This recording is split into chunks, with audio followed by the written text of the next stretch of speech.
What if Earth was being watched and we failed the test? Not a test of intelligence, not a test of strength, not a test of how far we could travel, how fast we could build, or how much of the universe we could understand, but something quieter, something harder, a test of what we became when no one forced us to be good. Welcome to Fractured Realities, where sometimes the scariest reflection of humanity comes from something that is not human at all. For as long as humans have looked up at the stars, we have wondered if something was looking back. We imagined visitors, ships, signals, lights in the sky, a message from somewhere beyond the dark. We told ourselves that if life existed out there, it would come with noise, with fire, with arrival. But what if the truth was quieter than that? What if they found us long ago? Not yesterday, not during the age of satellites, not when our first radio waves slipped beyond the atmosphere like nervous whispers into the dark. Earlier, much earlier, before our cities grew tall, before our wars grew mechanical, before we learned to split the atom, map the genome, and teach machines to imitate our voices. What if they were already here, watching from somewhere we could never reach, not interfering, not correcting, not saving, only observing and waiting? Because maybe the universe is older than we can imagine. Maybe intelligence is not rare. Maybe entire civilizations have risen, fallen, rebuilt, and disappeared before humanity even learned to make fire. And maybe somewhere beyond our sight, there is a rule, a quiet law written not in stone, but in survival. Before a species is welcomed into the wider universe, it must be observed. Not for what it says it values, but for what it does when no one is holding it accountable. And so they watched us. They watched us discover flame. They watched us gather around it for warmth. They watched us learn that fire could cook food, and then learn that it could burn villages. They watched us paint animals on cave walls with trembling hands. They watched us tell stories before we had alphabets. They watched mothers hold children through winter. They watched strangers share food. They watched the first funeral, the first song, the first lie, the first act of mercy, and perhaps somewhere far above the world, a record was opened. Species name, human, planet, Earth, status, under observation, potential, unknown. At first, maybe they were hopeful, because humanity was small then, fragile, afraid of storms, afraid of darkness, afraid of the sky. But even then, there was something strange in us, a contradiction. We could be cruel without reason, and kind without reward. We could sharpen stones into weapons, and carve the same stones into symbols of love, grief, and memory. We could look at another living thing and see either threat or family. Maybe that fascinated them. Maybe that frightened them. Because humanity was never simple. We were not monsters. We were not saints. We were both. And that may have been the first warning. Centuries passed, then thousands of years. The observers watched our camps become villages, our villages become kingdoms, our kingdoms become empires. We built walls to protect ourselves, and then used them to decide who did not belong. We wrote laws, then found ways around them. We created gods, then killed each other over how to worship them. We buried our dead with flowers, then sent other people's children to die in fields we later turned into monuments, again and again. We proved we could imagine peace, and again, we chose power faster. But the observers did not leave, not yet. Because there were always exceptions. Always small lights in the dark. A person sharing bread during famine. A soldier refusing an order. A child saving an animal no one else noticed. A stranger standing between violence and someone weaker. A nurse holding the hand of someone dying alone. A teacher staying late because one student still believed they were nothing. These moments mattered, maybe more than we ever knew, because perhaps the test was never measured in nations. Maybe it was measured in moments. Not speeches, not flags, not inventions. Moments. The instant before cruelty becomes action. The breath before indifference wins. The second where a person decides whether another person's suffering is their problem. And for a long time, humanity remained uncertain, dangerous, brilliant, beautiful, unfinished. So they kept watching. Then came the age of machines, and everything changed. Not because machines were evil, not because technology corrupted us. Technology did what technology always does. It revealed us faster. It made our kindness faster. It made our cruelty faster. It gave our best ideas wings and gave our worst impulses an audience. Suddenly, humanity could speak across oceans, and we used it to comfort, to teach, to warn, to connect lonely people who thought no one else in the world felt what they felt. But we also used it to shame, to deceive, to turn strangers into targets, to make pain profitable. We built windows into each other's lives, then forgot there were people standing behind the glass. The observers watched as humanity entered its most revealing age. The age when no one could truly say they did not know. We knew about hunger, we knew about war, we knew about loneliness. We knew about poisoned rivers, burning forests, exhausted workers, abandoned children, and people drowning beneath systems too large to fight alone. We knew that was the problem. In ancient times, ignorance could explain some of our failures. Distance could excuse some of our silence. But now we could see suffering in real time, in high definition, with names, with faces, with trembling voices. And still, we learned how to scroll past it. Maybe that was when the report began to change. Species, human, intelligence, advancing, communication, global, empathy, inconsistent, risk, increasing. The strange thing is we thought we were becoming more connected, and technically we were. But connection is not the same as compassion. A wire can connect two rooms. It cannot make either room care. We confused visibility with understanding. We confused reaction with responsibility. We confused outrage with action. And all the while, something watched from the dark between stars. Not angry, not surprised, just disappointed in the quiet way a parent might be disappointed when a child finally becomes old enough to know better and chooses not to.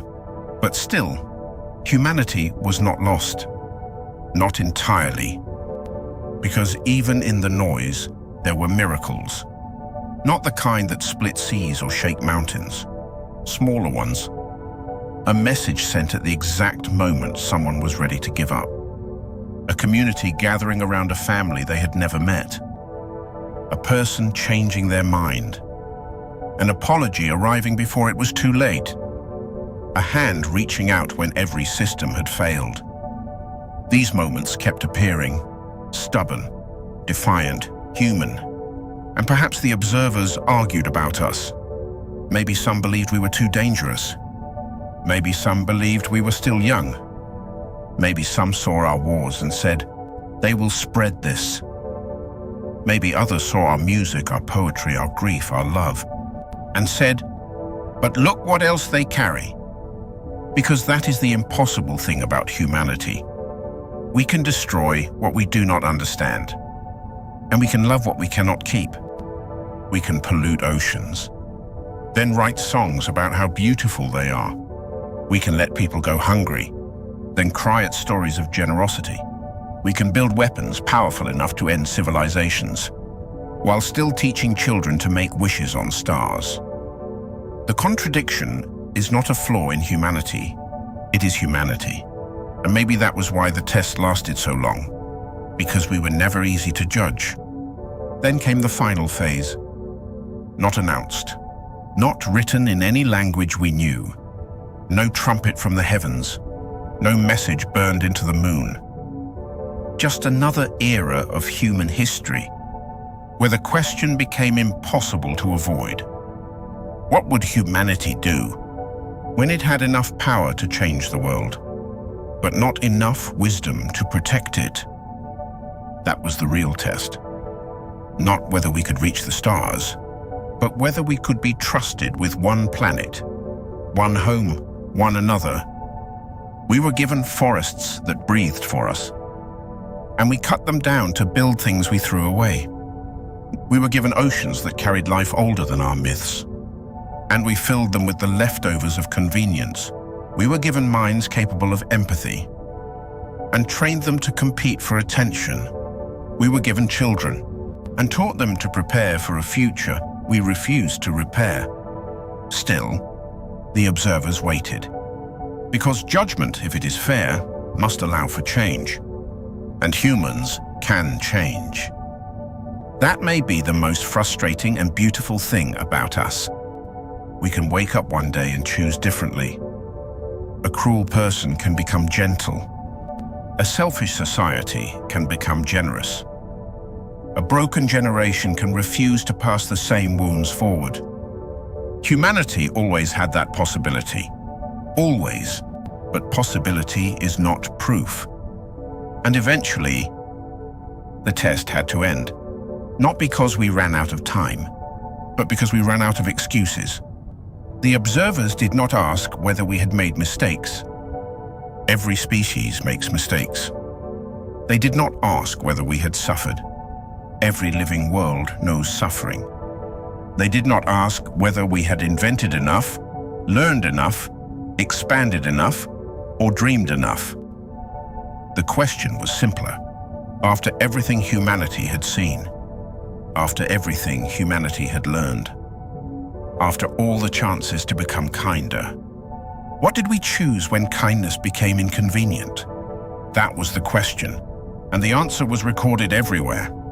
In the way we treated the powerless, in the way we spoke when we were anonymous, in the way we consumed what we did not need, in the way we ignored warnings because they interrupted comfort, in the way we celebrated progress while leaving people behind, in the way we asked, why doesn't someone do something, while quietly deciding we were not someone. That is how we failed. Not all at once, not dramatically, not with one final act of evil. We failed in fragments, in habits, in small permissions, in moments where compassion cost too much time, in moments where truth was less useful than winning, in moments where we chose being right over being human. And perhaps that was the saddest part. We did not fail because we were incapable of goodness. We failed because we proved we were capable of it, and still treated it like an option. When the final assessment came, there was no invasion, no punishment, no asteroid redirected toward Earth, no signal sent to every screen. The universe did not strike us down, it simply stayed silent. That was the judgment. No contact, no welcome, no invitation. The door remained closed, and we never knew. We kept building, kept arguing, kept looking up at the stars, wondering why no one answered. We told ourselves space was too vast, life was too rare. Maybe we were alone. Maybe there was nothing out there. But maybe there was. Maybe there still is. Maybe the silence is not absence.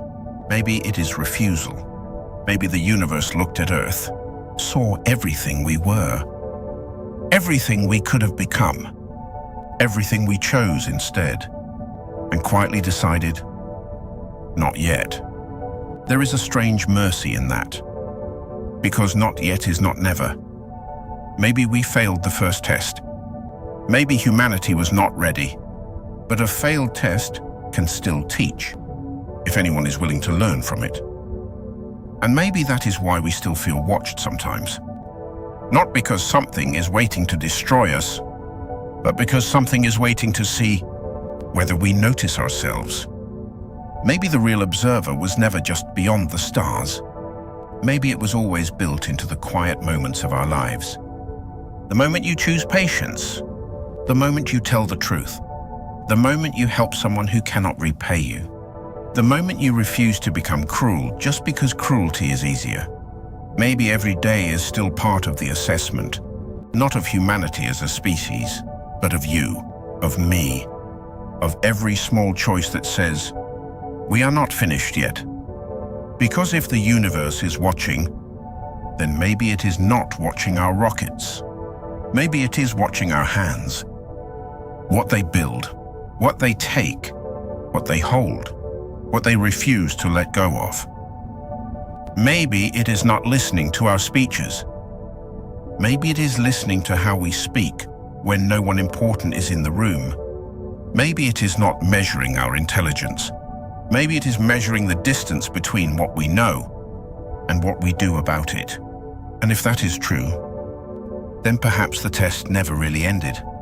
Perhaps the first result was only a warning, a note written in the dark. Humanity has failed before, but humanity remains under observation. Potential remains uncertain. Risk remains high. Compassion remains possible. And maybe somewhere far beyond the edge of everything we understand, something is still watching. Not because we passed, not because we deserve it, but because every so often, against all evidence, against all history, against all the patterns that keep pulling us backwards, one of us chooses kindness when no one is keeping score. And maybe that small act shines brighter than we realize. Maybe from far enough away, kindness looks like a signal. Maybe every good thing we do is a message sent into the dark. A message that says, not yet. Do not close the file. We are still here. We are still becoming. We are still capable of more than this. So if Earth was being watched, and we failed the test, then the question is not whether we were judged. The question is whether we change before the next one. Because one day, the universe may look again. And when it does, it may not ask how powerful we became. It may not ask how much we owned. It may not ask how loudly we defended ourselves. It may ask only this: when you knew better, did you become better? And maybe every version of humanity, in every fractured reality, is still trying to answer. In this reality and the next, never stop chasing the fractures.